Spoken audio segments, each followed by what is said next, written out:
Welcome to the Eclectic Thrifter and Crafter, where we thrift and craft with purpose. It's Tea Tuesday, or in my world, Crafty Tuesday. It's been a very busy weekend, so we're having Russian tea and biscotti.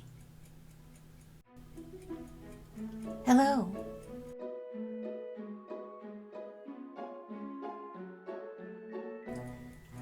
Thank you for joining me today for this little unboxing. I hope everyone's had a wonderful week, and I appreciate you stopping by. Dash has his little bow now and his little tail, so he's all finished. That was such a fun project. I had a little windfall, and in times past, anything that I got from craft fairs or little windfalls I saved to send my son to camp or pay for 4-H supplies. So this time around, since my son is college bound, I invested in a few needed miniatures for the build.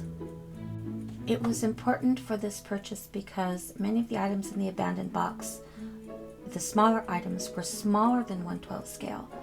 So I needed perspective on some of my own construction of things from paper and acrylic, as well as needing characters for the build. These were really pretty. I chose green, but they did offer several other colors. I searched Amazon carefully to maximize my savings.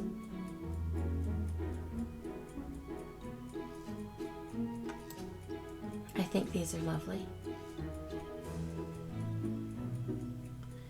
Now we'll start on the big box that came, or the big little box that came.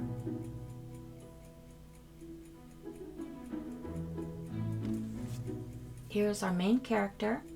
He is advertised as the butler. I will probably send for another one to be the butler, but I'm going to fix him up to be the main character that lives in the house.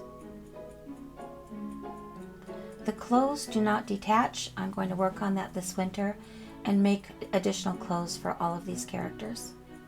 Here we have the main female character. Some of them come with their own little stand, not all of them though. Now we have the maid and the kitchen maid. The scullery maid has not arrived yet.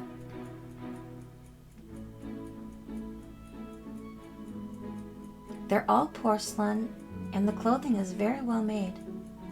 Here we have the governess.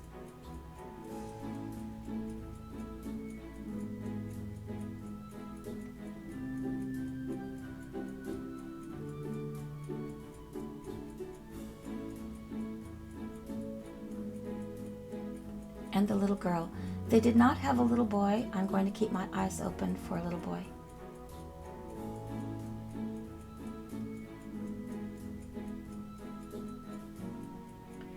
This was very pretty. I wanted to get perspective on 1/12 scale dishes. This set was not very expensive at all, and I was really delighted to find it. Next, I found silverware. I found 2 different sets, so I've put together, I believe, a place setting for 8 at this point. Silverware was going to be very hard for me to do. It can be done, but I don't have that talent yet, so I purchased some to get an idea of perspective.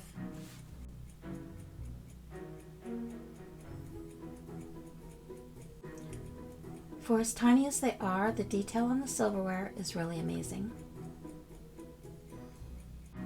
And you can see here, now I have an idea of how large handheld items need to be.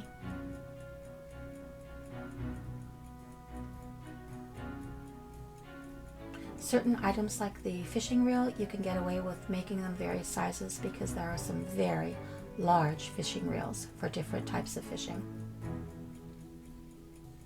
But this was good for me to do before I pressed on making other items. And this was just an additional set of silverware I found.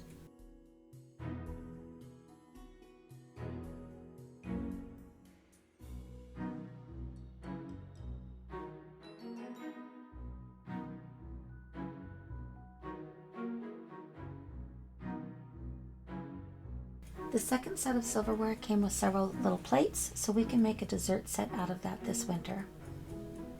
We can hand paint them or decoupage them. That'll be a fun project. We can use that as a charger. But it does give me a really good idea of perspective when I do make my own china.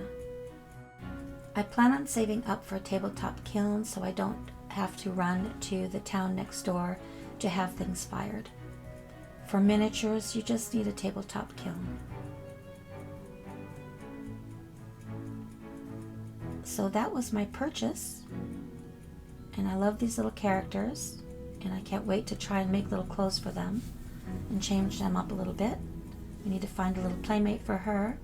And this, my son thinks looks like Mr. Humphreys from Grace and Favor. That's a British comedy from the 70s. And that's Mr. Humphreys. So funny. Well, thank you so much for joining me today. Please like and subscribe. Share my thrifting and crafting channel with your thrifting and crafting friends and help me to reach 1,000 subscribers. Check us out on Instagram and tap that notification button for upcoming announcements of thrifts and crafts. But most of all, have a lovely, lovely day.